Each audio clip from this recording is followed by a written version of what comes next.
me my soda before you sit down? Thank you.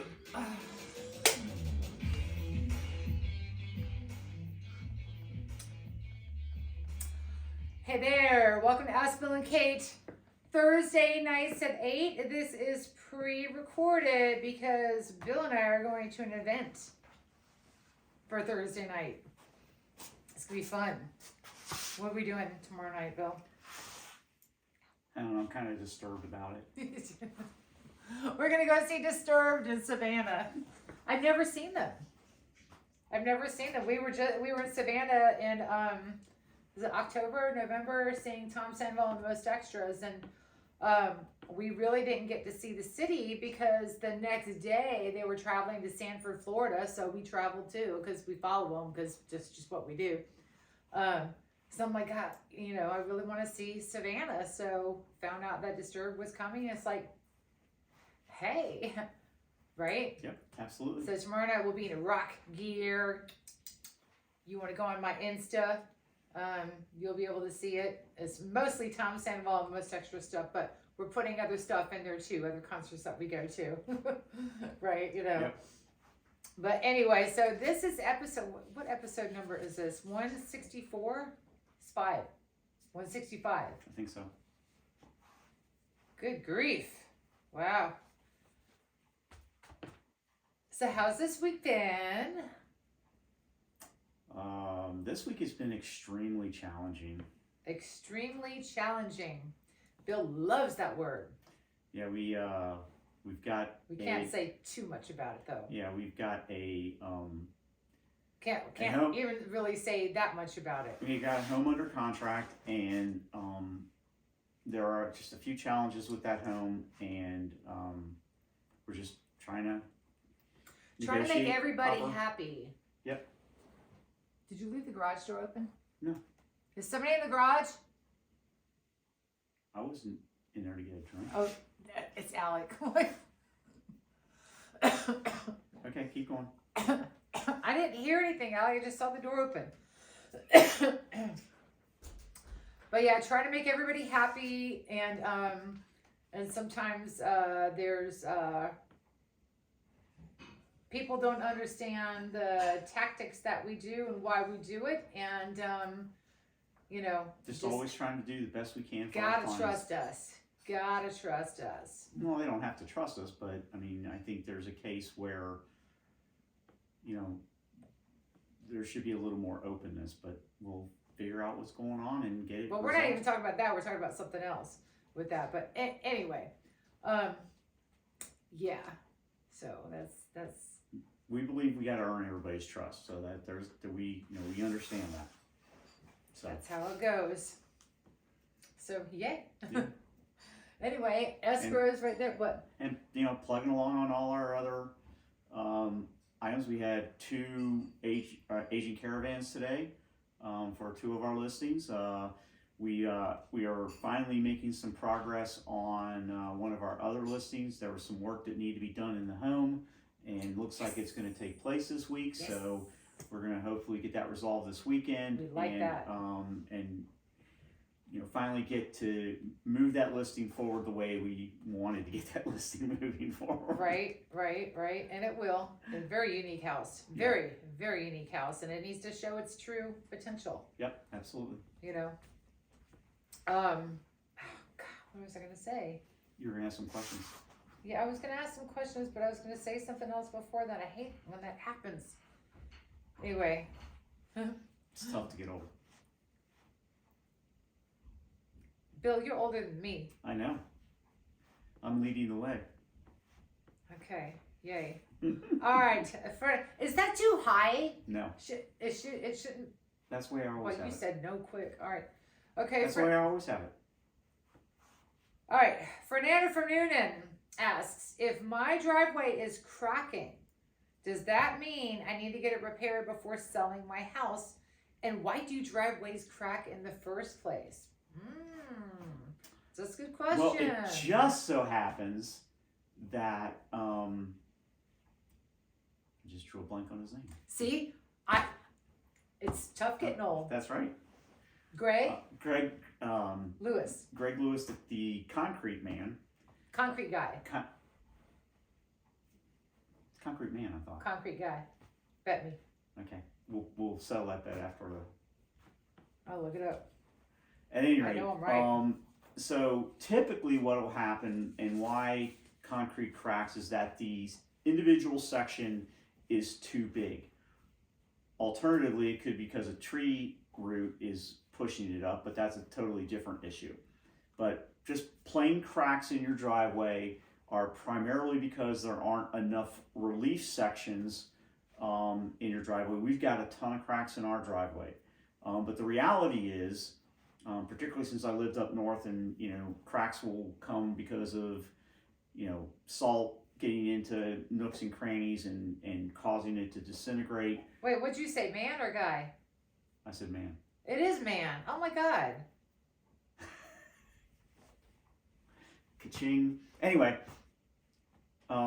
so cracks, they're okay because as long as there isn't displacement, people may not like the way it looks, but it is just cosmetic when it's all said and done. Is it like wrinkles on a face?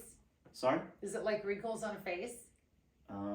It is I just mean, cosmetic. I guess you could call it that, but it's not really age related. Can you get Botox on the driveway? Not really. You can do some things to seal some cracks and then put something over the top of it so that it doesn't look cracked anymore. But again, we're talking about something that is cosmetic and is not really causing any functional problems with your driveway. So I think for the most part, I would typically say don't do any repairs on concrete because concrete is extremely expensive. So I say no, but So answer me this: if concrete's extremely expensive, okay, but wood's more expensive than concrete, because in the basement you got to pour the concrete for the walls instead of wood. So yeah, it's so material wise, concrete is absolutely more expensive than wood. However, labor wise, when you add the labor in to put up the 2x4s and then put the drywall on it and all those other things, it is actually more costly. So it's the labor that it's. I mean, they're both have material and labor costs, but material and labor to put up a wooden wall versus material and labor for a concrete wall. Concrete's more cost effective in that scenario. You mean people don't work for free? No, nobody works for free. Not the concrete guy nor the wood carpenter framer guy. So Or realtors. that Sometimes it ends up happening that way. Yeah, that too. Oh gosh, okay. Excuse me. Gerard from Sonoya wants to know, am I expected to have my house treated for termites if I have never had any termites and I'm thinking of selling my house? And Gerard, I mean, you know the saying that they say here in Georgia, Bill, right? It's not if you get termites, it's when you get termites. It's gonna happen. It's like palmetto bugs in Georgia. Like, I've never seen one. Wait, just wait. You'll see them that big. They fly in your hair. They stick to your shirt. If you're outside, they'll come in with you because that's just what they do. Ooh, human. Ooh. They might have like fun stuff inside their house, and it's just how it is. I hate them. But I like warm weather. So with warm weather comes things like that. With Georgia comes termites. So, yes, that's absolutely true, and that's what we've heard from our good friends, Bun Pest Control, who we believe wholeheartedly that they're one of the best in the business. Mm-hmm. But I will say, in all likelihood, you will be asked before closing to get a termite inspection. If your termite inspection comes up perfectly clean, then you don't need to go do treatment. Now, as part of the negotiation and part of the request of buying your home, they may indeed ask for a termite bond, in which case you would need to have a treatment done. But that's the nuance. But it's, at the very least, there's a 99% chance that you will need to do a termite inspection prior to closing on your house and prove that you don't have a termite problem. And it's 100% true if you have an FHA or a VA buyer. So there's I was just watching you, like how many times you actually look at the camera versus like you're looking down there when you're talking, and I'm like, where is he looking? And I was watching you. well, from your angle, it's going to be hard for you to see exactly. No, what I I'm can looking- see you were looking down there a lot when you were thinking about what you were saying, and then Okay. every now and then All right. you look up there. I'm watching. Okay. And I tease Bill because, like, for cameras, like regular pictures, like most of the time, Bill doesn't even look at the camera. He looks like way away. Even like when you're talking to me, I'm like, why are you looking at my ear? Not my eye. I'm not looking at your eye. I'm like, no, you're not. Like, now you're looking at my mouth. My field of vision is not that tight. My field of vision is broader. So then I mess with Bill. When he talks to me, I'll look at, like his elbow. Oh, God. All right. Dominic from Colorado Springs, Colorado. Hey. All right. Says, I'm going to be moving to Noonan sometime late spring, early summer. Is there a way to find only homes with a fenced-in yard already so I don't have to go through the ones that don't have a fence? I've got 3 Great Danes. 3 Great Danes. Wow. Those things are big. They're like, they're a horse. They're almost a horse, yeah. A pony. Definitely. Wow. Jeez. But yes, so I'm going to say borderline yes. Okay. If the buyer's agent puts it down, as one of the check marks, in listing the home up for sale, then that's an easy find. Will they put it? I don't know.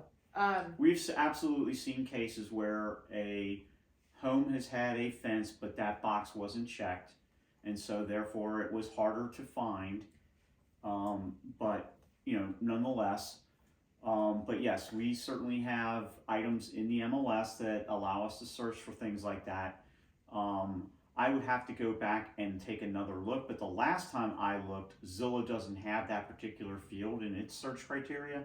Therefore, you ultimately do need a realtor to help you find some of those more, and I hate to call fence obscure, but nonetheless, in this example, it's true, more obscure features of a home that you're looking for. But, and also, yeah, agents can comb through, each listing and all the pictures and stuff like that. And the agents that have a list of unlisted homes, like we do, like my folder. All right, so tomorrow when we're driving to Savannah, Bill's gonna drive. I'm gonna be making calls. Might be calling you, but I've got, my folders are getting thicker every month. Yep. And I have to follow up with people and call them. And why? Because, they ain't gonna call me. I gotta call them and say, hey, how's everything going? Do you have any kind of real estate need this year? No? Anything we can help out with? Great. And then I'll put them in the whatever folder, I'm gonna call them again. People are, Kind of thing. so, a lot of people will say, if you got somebody who's looking for a home that's like mine, let me know. And That was the next thing I was gonna say. so, And that's my unlisted list of homes, which I mark, and I have, so I've got all that. And yeah, if they're somebody's not actively seeking a buyer, but they're willing to sell their home for the right price. Yep. So, and we do have quite a few of those. Yep. All right. Gloria from Peachtree City says, how much have homes appreciated for this past year in Fayette County? I hear numbers ranging a little bit all over the place. You look at that kind of stuff a lot. What do you think? So for my purposes, we have not seen the median price of homes in Fayette or Coweta County really adjust at all. Now, you can, there statistics will only go so far. That could be one of two reasons. It's the houses that are being listed, are a little bit lower than what's, ultimately available, or it could be, as one would generally expect that, at every price range, homes are being listed and will continue to be that way, and you can count on that median to give you direction. So median home prices here in Fayette and Coweta County really haven't adjusted in the aggregate. I mean, certain neighborhoods may have do a little bit better than others, but when I look at it in the aggregate, it really hasn't changed. In the what? In the aggregate, the whole part of Fayette and Coweta County. Oh, okay. So I would say that they really haven't moved. We haven't seen them move since really October, November of 2022, when interest rates started to climb. Wow. November, December, January, Over February. a year. Like, that's almost getting into a year and a half. Yep. Mm-hmm. I mean, there's been minor fluctuations, but nothing like what was happening when interest rates remained low, number of buyers in the market was huge, prices were being driven up accordingly. And this is crazy. Like, in the past week, I told you, 2 really luxury, high-priced homes do a major price drop. And I'm like, and when I looked at it, I had to do double take, like, whoa, okay, they really, need to sell it, apparently. So, and that can happen for a multitude of reasons. Maybe it's been on the market too long and they really do need to get as much cash out as they possibly can. They're at that point where they've got to make that decision. It could be that the home was priced too high to begin with and they were, still hoping that prices were, continuing to rise and that they were going to get, a great deal on the home. So, I mean, it takes a lot more research than just to look at those one-offs and say that, home prices are dropping when you see, 2, 3, even a dozen drop. But remember what we were talking about though earlier today? Like, all right, so my son is 95, so he'll be like 29 in September. Am I doing that math right? Yeah. Yeah. Wow. Anyway, we had this discussion last week or the other day or whatever, and he was like, y'all made the prices go way up high, and people like us can't afford it. Most people, because prices are high. And I'm like, Bill, what if, the new buyers that are like of that age, 20s, 30s, whatever, if they all are like, you know what, I'm just not going to buy. I'm just going to hold on and not buy. Is that a possibility? Can that happen? And if that happens, what's going to happen? Then are prices going to fall? Like what? Are the only people that can afford stuff like this older people that have saved their money? Like what is it? I mean, it's all what it's always been. It's it depends on your income level and the kind of money that you're bringing into your household. Is really what's going to drive things. I think affordability of homes. There are definitely articles out there that clearly state affordability of homes is definitely one of the worst it's been in the history. But it's not. It's because we've seen interest rates go up because of inflationary pressures. I just read yesterday that, and while I thought, the trend was that we were going to see some inflation increase again, I just read an article today and it's going to get a little more attention in the marketplace, that general productivity for the United States has increased dramatically, better than it has ever since 1994, when the last time we saw great productivity. What do you mean general? What do you mean? So basically, the revenue per employee is for coming into a company is increasing. So that ultimately means that companies who are experiencing improved productivity are going to be able to pay their employees more without necessarily raising the prices of their goods. Right? Okay. So if that is true, and we are starting to see the influence of new technology or other means, or even part of the fact that we're bringing manufacturing back to the U.S. With improved support for manufacturing than we've ever had in the past. If workers get more money in their pockets, then the prices are increasing. Ultimately, the effects of inflation are reduced, and therefore, with more money in our pockets, we can afford more. So, that shift is potentially coming. Of course, if inflation is going down as a result of all that, then of course interest rates will come down as well. So we may be, if all those factors continue to go the way they're going, we absolutely could be on the cusp of, home affordability shifting back towards the benefit of the buyer in the near future. Now you're recording this. This is not live right now, right? Right. Okay. Well, because I'm thinking, what if it was? What if you messed up? That's what I was thinking about. Mhm. That's something I would do. Okay. You know what I mean? Yeah. Okay. God, I cannot see anything. Nothing. Wow. Hey, so the newsletter this week was about the Georgia chocolate factory that just opened up in Noonan. And what? Of course it was, because chocolate's one of your favorite things. Yeah. Okay. We need to go there. I mean, whew. Anyway, I thought we were so. going to be on a diet. Huh? I thought we were going to be on a diet and exercise and. Yeah, we Sign are up. when I'm done being sick. Sick. I mean, I'm not contagious sick. I'm whatever. Bronchitis. Yeah, fun stuff. So I'm going to start taking my steroids tomorrow. I'm on day 2 of antibiotics and had an allergic reaction to one of my antibiotics, and which thank God that Oh, went that away works. on my skin. That's Oh, good. that was so aggravating.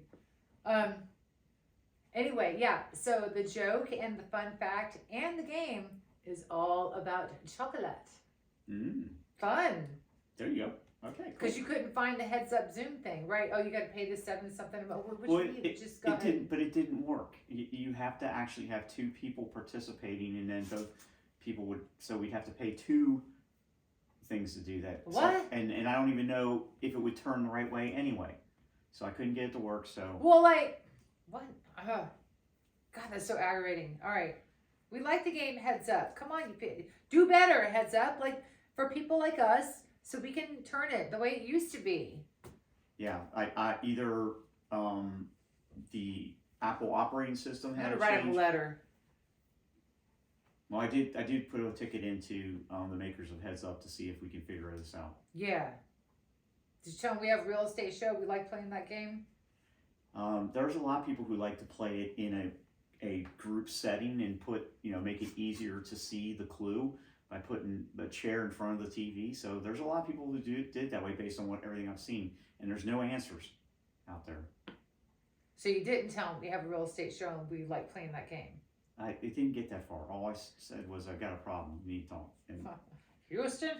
I focus on the problem, not on why we want it fixed. All right, you ready for a joke? Sure. All right. Where is it? All right. You're probably going to get this. What's an astronaut's favorite chocolate?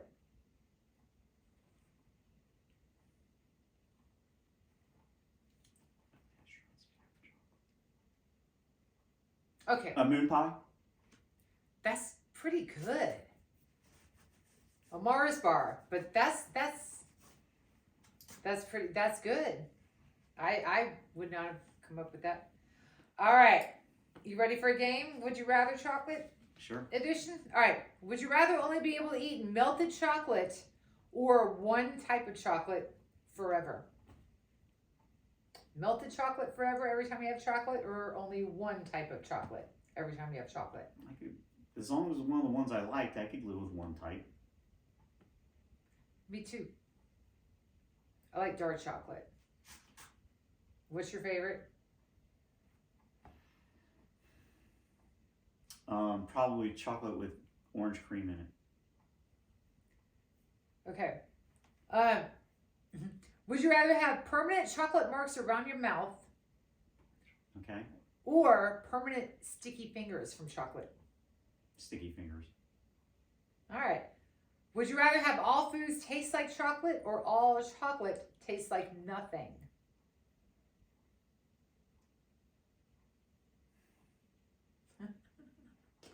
It's supposed to be hard. I like too many other. I'm not as much of a chocolate fiend as you are. So I like chocolate, but not like you do. So I'm going to say I want the rest of the food to taste like. I'm going to agree with you on that. Okay, would you rather eat chocolate from the fridge or eat chocolate at room temperature? Probably at room temperature. I don't really like cold chocolate. Really? Yeah, I don't like cold chocolate bars. Huh. Would you rather only be able to eat white chocolate or only be able to eat dark chocolate? Oh, definitely white chocolate. See, I'm dark chocolate. Really? And white so chocolate's not really opposite. chocolate, but anyway. All right. Would you rather always have chocolate crumbs in your bed, which is our bed, or always have chocolate stains on your clothes? Say it, chocolate crumbs in my bed, That's what it says. or Or always have chocolate stains on your clothes. chocolate crumbs in the bed, because then they're always available to pick up and eat. Yeah, but Bill, that would invite ants and roaches and oh God. Well, not necessarily, but Yes, it would. What ants crawling all over me? You sleep naked. You didn't talk about. Like, oh God, no. Like, oh gosh. Could you imagine? Yeah, whatever. Okay. All right. Fun fact, you know the world's largest chocolate bar weighed over 12,000 pounds? Good grief. Here's another small fun fact. The smell of chocolate can help reduce stress. Oh, that's why we're running out of ink. Because it's looking like that. And chocolate was first consumed as a beverage. Did not know that. Yeah, so we're running out of ink in that printer. Okay. Okay. Cool. All right. That's all the questions we got. Send in your next set of questions to info@hafergroup.com, or you can text it 678-628-KATE. You can ask us anything. We'll answer. Is there anything we won't answer? No. Seriously, we'll answer it. Because, like, We're here to help. why not? Even entertain. Yeah. Whatever you want to know. There you Don't care. Don't care. go. Anything. You have anything you want to add? Nope. No. Got everything covered for how to contact us and all that other good stuff. I said info@hafergroup.com, 678-628-KATE, best number in real estate. I don't know what else to say. Already got the fun fact in. We already got the fun fact. I think we did it all. There you go. Right now. All right. 165 times we've been doing this so far, so All right. pretty good. Good night, everybody. See you next time. Do you like my hair like this? Yeah. You didn't even look at me when you said that. I did.